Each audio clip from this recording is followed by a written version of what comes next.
Look up at the night sky, and the stars seem perfectly still, peaceful, permanent fixtures in the dark. But that calm exterior hides a violent reality. Every single star you see is an active, incredibly hostile war zone. A star's entire lifespan is dictated by a constant, inescapable tug-of-war between two competing physical forces. The first force is gravity.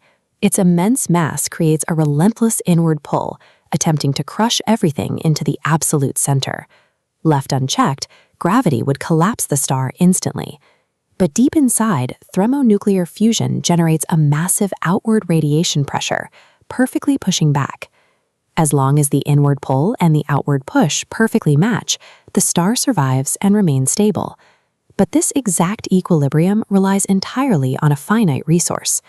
No matter how incredibly massive a star is when it forms, its supply of nuclear fuel is strictly limited.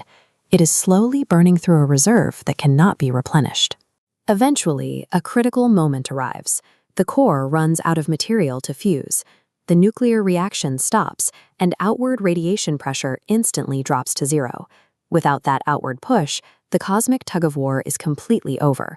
Gravity takes immediate control, beginning an unchecked, brutal conquest of the star's remaining matter. In the total absence of fusion, gravity crushes the star inward. Millions of miles of stellar material are violently compacted, causing the internal physical density to multiply exponentially in a matter of seconds. Exactly how far this collapse goes depends entirely on one factor: the star's original mass. That starting weight acts as a physical stress test against the laws of the universe. If the dying star falls within a specific mass limit, the crushing inward momentum eventually meets a new kind of resistance.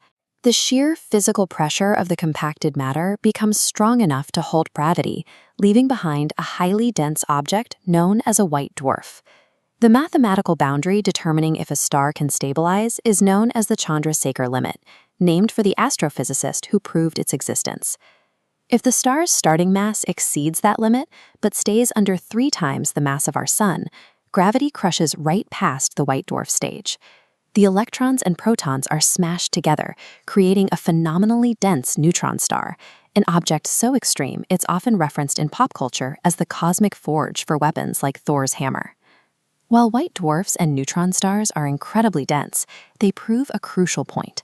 Up to about 3 solar masses, the universe still possesses physical mechanisms capable of stopping gravity's absolute victory. But what happens when the collapsing core is even heavier, when the starting mass crosses that critical 3 solar mass threshold?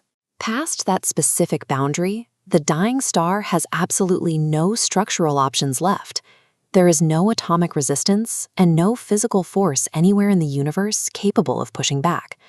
The massive star collapses completely.